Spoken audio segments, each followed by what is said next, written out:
Hello, नमस्कार and welcome you all. उम्मीद करते हैं आप सभी कोरोना गाइडलाइंस का पालन कर रहे होंगे और स्वस्थ होंगे।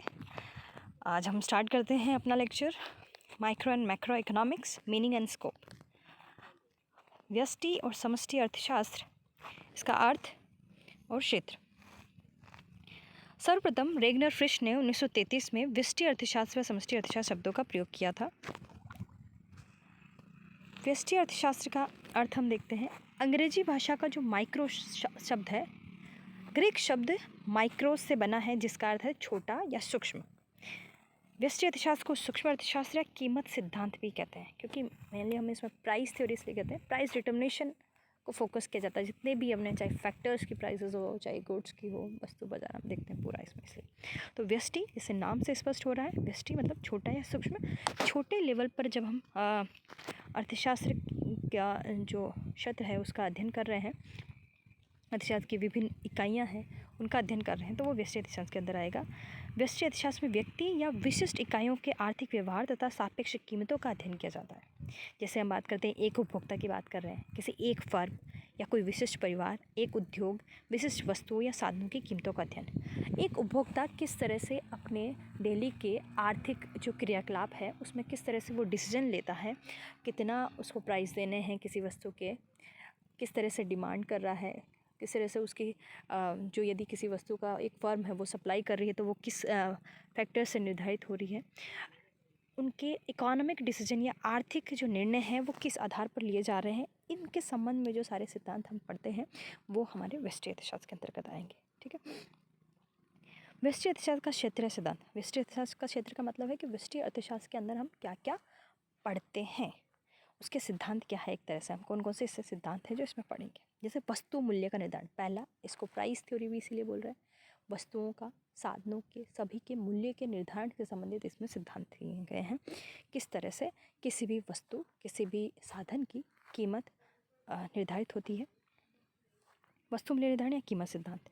इसी में मांग का सिद्धांत भी पढ़ते हैं, demand theory of consumer theory. उत्पादन लागत का सिद्धांत, ये भी हम व्यष्टि अर्थशास्त्र में पढ़ते हैं। दूसरा जो क्षेत्र है वो है साधन कीमत निर्धारण, फैक्टर्स के,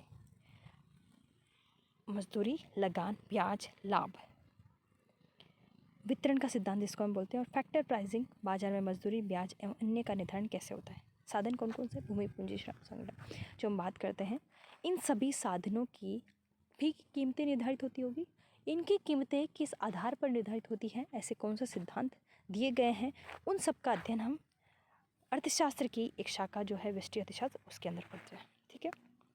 इसी के साथ एक नया, एक इसके अंदर ये एक हम बोल सकते हैं एक मॉडर्न अप्रोच इसके साथ जुड़ी है, आर्थिक कल्याण का सिद्धांत। एक नया प्रिंसिपल है जो हम व्यष्टि अर्थशास्त्र में पढ़ते हैं, आर्थिक कल्याण का सिद्धांत, इकोनॉमिक वेलफेयर से संबंधित प्रिंसिपल। मतलब हम आज सिर्फ इकोनॉमिक में आर्थिक मुद्दों पर ही बात ना करें, जनता के या पब्लिक के वेलफेयर की भी बात करें। ऐसे इकोनॉमिक डिसीजन हो जिसके माध्यम से जनता का कल्याण भी हो सके, ऐसे उत्पादन की प्रक्रियाएं हो, इस तरह से मार्केट हमारा वर्क करे, मार्केट संचालित हो, जिसमें हम न केवल सिर्फ लाभ का, उत्पादन का ध्यान रखें बल्कि पर्यावरण का भी। इसके हमारी उत्पादन प्रक्रियाओं से पर्यावरण तो शोषित नहीं हो रहा है, पर्यावरण का नुकसान तो नहीं हो रहा, उसकी वजह से मानव की हेल्थ पे तो, मानव के स्वास्थ्य पर तो कोई बुरा प्रभाव नहीं पड़ रहा है।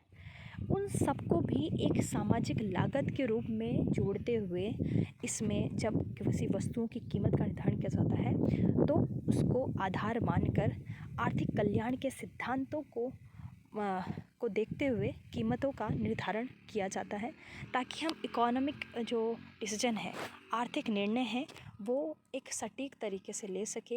हमारी जो पॉलिसीज़ हैं, हमारी आर्थिक नीतियां हैं, हमारी मौद्रिक नीति है, राजकोषीय नीतियों का जो संचालन है, विभिन्न प्रकार की जो नीतियां हैं उनका संचालन करते समय हम इन सिद्धांतों को ध्यान में रखते हुए हम निर्णय ले सकें।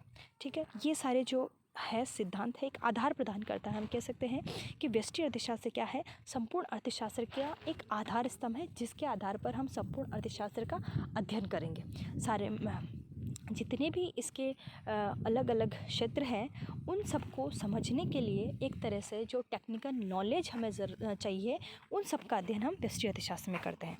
ठीक है, ये एक आधार हो जाएगा हमारा व्यष्टि अर्थशास्त्र के अंदर। अब समष्टि अर्थशास्त्र एक थोड़ा अप्लाइड हो गया और कंपेरेटिव टू थोड़ा ज़्यादा इजी भी है क्योंकि इतना टेक्निकल नहीं है, एक एप्लीकेशन पार्ट हम यहाँ पढ़ रहे हैं इसमें। और समष्टि अर्थशास्त्र के अंदर हम उसको एक लार्ज लेवल पे, पूरी एक इकोनॉमिक लेवल पे हम अध्ययन करते हैं। इसका शब्द जो है मैक्रो शब्द, वो ग्रीक भाषा के मैक्रोस से लिया गया है, जिसका अर्थ है बड़ा या समग्र रूप से। हम सिर्फ एक उपभोक्ता का नहीं, अर्थव्यवस्था के समग्र उपभोक्ताओं का एक साथ अध्ययन कर रहे हैं कि वो किस तरह से डिसीजन ले रहे हैं, उनकी मांग से संबंधित जो निर्णय हैं वो किसके आधार पर निर्धारित हो रहे हैं, या कौन कौन से फैक्टर हैं, कौन कौन सी सरकार की पॉलिसीज़ हैं जो उनकी मांग को प्रभावित कर रही हैं। ऐसे हम संपूर्ण अर्थव्यवस्था में सप्लाई फैक्टर या पूर्ति की प्रक्रिया को देखेंगे, कौन से ऐसे कारक हैं जो संपूर्ण अर्थव्यवस्था में किसी विशेष वस्तु या संपूर्ण उत्पादन को प्रभावित कर सकती है या एक चेन को डाइवर्ट कर सकती है किसी भी एंगल में। जैसे सरकार अपनी राजकोषीय नीति के माध्यम से किसी भी क्षेत्र के उत्पादन स्तर को बढ़ाने और घटाने के संबंधित अपनी नीतियाँ बनाती है। किसी भी हर साल अपने बजट में वो अनाउंस करती है, कभी स्वास्थ्य सेक्टर को ज़्यादा दिया जाता है, कभी शिक्षा क्षेत्र को, कभी रक्षा विभाग को। तो हम देखते हैं कि जिस भी विभाग के अनुसार सरकार का बजट एलोकेशन होता है, उत्पादन का स्तर उसी ओर घूमता है, मतलब उत्पादन भी उसी के अकॉर्डिंग प्रभावित होता है मार्केट में।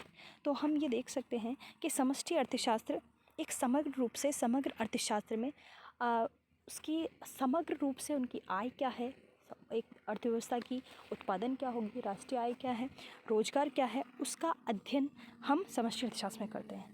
जैसे हम व्यष्टि अर्थशास्त्र में सिर्फ एक वस्तुओं या साधनों के कीमत स्तर का निर्धारण करते हैं, वहीं हम समष्टि अर्थशास्त्र में समग्र रूप से जनरल प्राइस लेवल या सामान्य कीमत स्तर का निर्धारण किस तरह से होगा, संपूर्ण अर्थव्यवस्था में क्या एक कीमत स्तर का ट्रेंड चल रहा है, उसका हम अध्ययन करते हैं। अब हम इसके अर्थ पे आते हैं। समष्टि अर्थशास्त्र में अर्थव्यवस्थाओं की समस्त इकाइयों का समग्र रूप से अध्ययन किया जाता है, जैसे बेरोजगारी की समस्या, मुद्रास्फीति, कुल रोजगार इत्यादि। अब समष्टि अर्थशास्त्र में हमारी अर्थव्यवस्था की जो समस्याएं हैं उनके समाधान से संबंधित सिद्धांत दिए गए हैं, उनके समाधान के संबंध में बहुत सारे प्रिंसिपल्स हैं वो दिए गए हैं। अलग अलग इकोनॉमिस्ट ने अपने रिसर्च के आधार पर, जैसे एक फिलिप्स है, उन्होंने फिलिप्स कर दिया है, उन्होंने इन्फ्लेशन और बेरोजगारी, मतलब महंगाई और बेरोजगारी के बीच में संबंध बताया कि किस तरह से जब हमें दोनों को एक साथ लड़ना है तो हमें किस तरह से डिसीजन लेना चाहिए। इसी तरह मुद्रास्फीति यदि है तो अर्थव्यवस्था में मुद्रास्फीति की स्थिति किस तरह से आती है और इसको किस तरह से कंट्रोल किया जा सकता है, ये सारे सिद्धांत हम समष्टि अर्थशास्त्र में पढ़ेंगे। समष्टि अर्थशास्त्र का विकास 1936 में जेम्स कीन्स की पुस्तक the general theory of employment, interest and money के बाद से हुआ है। जेम्स कीन्स को, जॉन मेनार्ड कीन्स को फादर ऑफ मैक्रो इकोनॉमिक्स भी कहा जाता है। एक बहुत ही रिमार्केबल ये पीरियड रहा 1936, जब 1930s में रिसेशन आया, उसके बाद ये देखा गया कि जो एक अप्रोच थी कि गवर्नमेंट की ज़रूरत नहीं है, गवर्नमेंट की, सरकार के इंटरवेंशन की, सरकार के हस्तक्षेप की ज़रूरत नहीं है इकोनॉमी में, उस जो एक विचारधारा थी उसको जेम्स कीन्स ने नकारा कि नहीं, जब मंदी की स्थिति है अर्थव्यवस्था में तब ये ज़रूरी है कि सरकार सामने आए, अपने सरकारी व्यय को बढ़ाते हुए देश की अर्थव्यवस्था को पटरी पर लाए। तो ये आज भी हम देख सकते हैं कि कोरोना के काल में किस तरह से सरकार ही इस पूरी मंदी काल से उभारने में, इस पूरी अर्थव्यवस्था को मंदी से उभारने के लिए मदद कर रही है। तो उनको एक्सपेंडिचर बढ़ाना होगा, टैक्सेस कम करने पड़ेंगे ताकि लोगों की मांग बढ़े और हम इस स्थिति से बाहर निकलें। तो ये एक पूरा एक समष्टि अर्थशास्त्र में हम बहुत सारे ऐसे बहुत ही इंटरेस्टिंग टॉपिक्स हैं वो हम पढ़ेंगे आगे। इस तरह हम समष्टि अर्थशास्त्र का क्षेत्र देख लेते हैं कि क्या क्या हमें इसमें आएगा। आय, रोजगार का सिद्धांत, आय का निर्धारण कैसे होता है, राष्ट्रीय आय का निर्धारण कैसे होता है, कौन कौन से मेथड्स हैं यूनिवर्सल रूप से भी, और हमारे भारत में कौन कौन से मेथड हम उपयोग में लेते हैं आय और रोजगार का निर्धारण करने में। इसी तरह सामान्य कीमत स्तर का सिद्धांत, आर्थिक विकास के सिद्धांत। आर्थिक विकास के बहुत सारे सिद्धांत हैं। लेविस का मॉडल आप पढ़ोगे, इसमें हेरोडोमर मॉडल भी है, और बहुत